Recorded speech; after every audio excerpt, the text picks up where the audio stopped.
guys want to hear the good news or the bad news? So the good news, we got an offer on our house and we are under contract, which is so amazing. And I am so relieved because now I don't have to pretend that I'm a minimalist anymore. Bad news, I've been snowed in for 3 days straight with 3 kids all by myself. It just made it quite literally impossible to get anything done that needs to get done because we have roughly 3 weeks to pack up everything we own and be out of this house. Not to mention my husband is going to be gone for half of that, and all kinds of crazy stuff has been happening, like the fact that my 3-year-old literally broke my television last night. And then this morning I hit myself in the head with a Rogue extension cord. Like, I don't even think I could do that again if I tried. Anyway, that's where we're at. Very relieved about the offer. Super happy, honestly, even though it might not seem like it. And that's probably because most of my brain cells are buried under a snowbank somewhere because I have not left the house in 3 days straight. Anyway, now it's just me, 3 kids, 1 busted television, a super offensive amount of snow, and a to-do list way longer than the hours that I have in a day. And fun fact, I just found out that school is also canceled tomorrow because why not?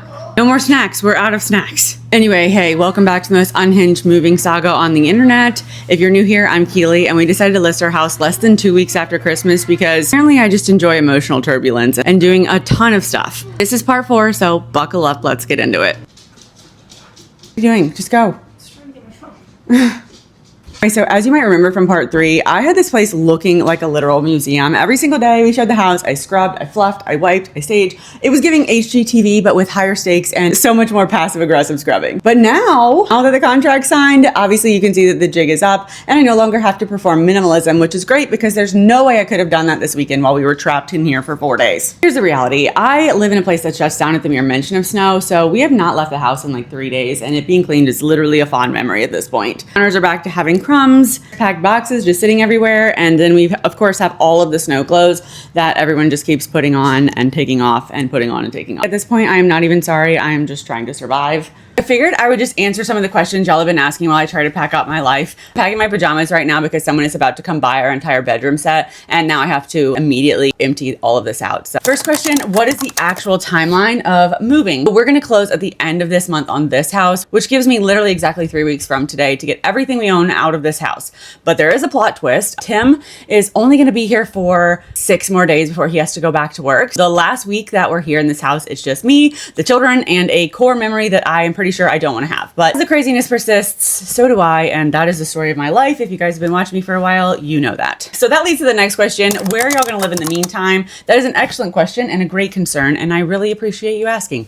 We are going to do the very millennial thing of crashing with family because I literally don't know what the other option is. What do other people do? My in-laws live close to the new house, so that is literally why we are moving there. There is going to be like a week or 2 in between closing on this house and closing on the new house. So I don't know exactly how long we're going to be there, but they're great. They love the kids. They're super helpful. Honestly, I won the in-law lottery. I'm so grateful that we have them because I don't know what people do otherwise.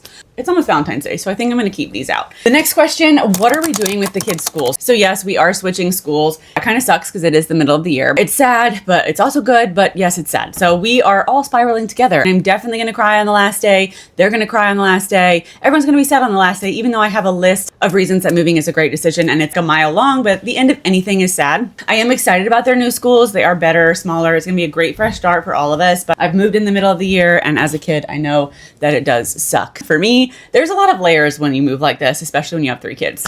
What about Trip? That's my 3-year-old. What is he going to do? So he goes to daycare full time here. He is going to have to switch daycares. I think we found him a new daycare. I'm pretty sure we're on a list. I filled out some paperwork. There's a spreadsheet somewhere. I don't know. Maybe we're just stuck on a post-it on someone's desk. But just waiting to hear back to make sure we're all good. There was a historical blizzard, so I actually don't know. It put everything back several days. Have you ever tried to find a new daycare when you're moving? But it's kind of like playing daycare roulette with your mental health as a wager, because despite moving and all of this, I still have to work for a living. I don't know if you guys have ever met a 3-year-old, but there's no way you can work with one around. Next question is, how are you actually handling it? Well, to be honest, I think I'm handling it mostly by repressing my emotions and throwing away everything I don't know what to do with.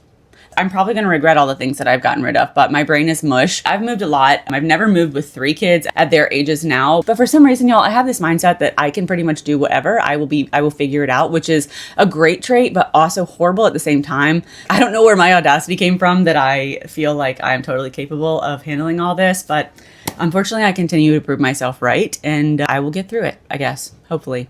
Maybe with less brain cells, but I will get through it. The next question I got was, are the girls excited? I've been trying to keep them focused on all the fun stuff like new rooms, new house, all the great things that are going to happen. We're going to be closer to family. Anything that keeps the spiraling to a minimum because I don't know how to handle 3 kids and myself spiraling. The least popular realization for my kids was realizing that the school year is 2.5 weeks longer there than it is where we currently live. That was a fun crash out, I'll be honest. What is the vibe of the new house? I don't know yet. Not this. Got ideas, but I also need help and Pinterest and maybe some paint samples and maybe 3 days of sleep before I can figure it out. In my head, I have this vibe and it does not involve the color gray, no more millennial gray. Pretty much everything is packed up as far as clothes goes, except for mine, because obviously I am last. I've actually packed all the girl summer clothes. And honestly, if they come asking me for a bathing suit in February or something, well, that's weird. And they're gonna just have to deal with it. It's only a couple weeks, so I feel like it's not gonna be that bad, but trying to pack everything for all the kids that they're gonna need for 2 weeks in this house where we have no furniture or anything,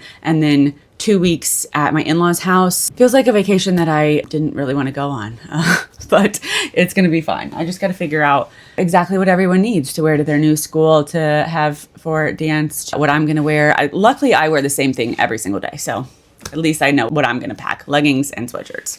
Anyway, so here's what day 3 of being snowed in looks like. The house is a mess, I am a mess, and the only thing clean in this place is the conscience of the toddler who shattered the TV with an American Girl doll sized bowl of popcorn and is telling everyone the dog did it. It looks so cool because I have like this.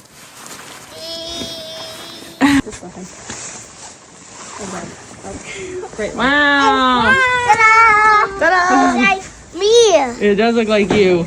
He was enraged about Paw Patrol, I think, which is fair because that show elicits negative emotions in me as well. But all I can say is the fact that he threw it hard enough to actually break the television is both terrifying and impressive. And hopefully he becomes a baseball player because that's the only way I'm going to excuse this. Tomorrow's day 4.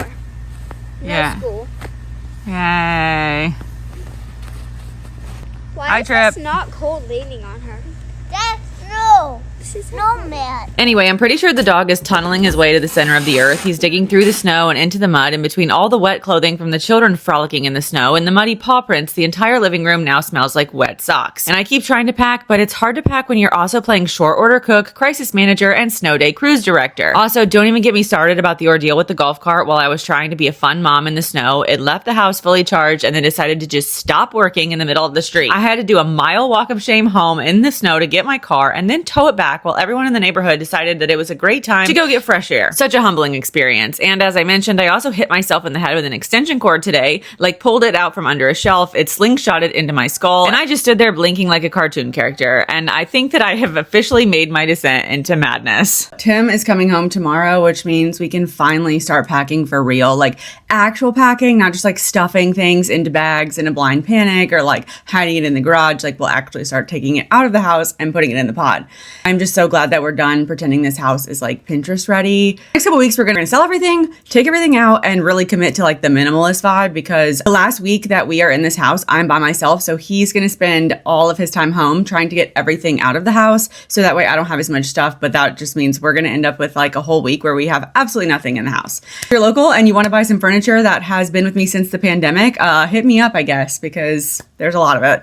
I've also been playing with ideas for the new house, the vibe, the furniture, the paint, and it really makes sense in my head, but actually getting it out there honestly seems like a lot. So if you want to see my mood boards or weigh in, just let me know. I was thinking about making a video about it. I actually really need some help before I start painting, because if I paint something a color that I end up hating, I swear y'all, I will probably just deal with it for the rest of my life, because painting is like my least favorite thing to do in a house, and I would rather just not hate my walls. So I need help. The next video though is probably going to be like an empty tour of this house, the one where I attempt to make everyone feel as nostalgic as I do. Because if you've been around since 2019 when we moved here from Florida, you know my primary coping mechanism is making a really sad video. We're getting close, and I know y'all are going to want to see the new house reveal, so make sure you stay tuned because that's going to be coming. That's all for today. So I'll see you guys in the next part. Thanks for watching, and come back and check on me to make sure that I am still sane.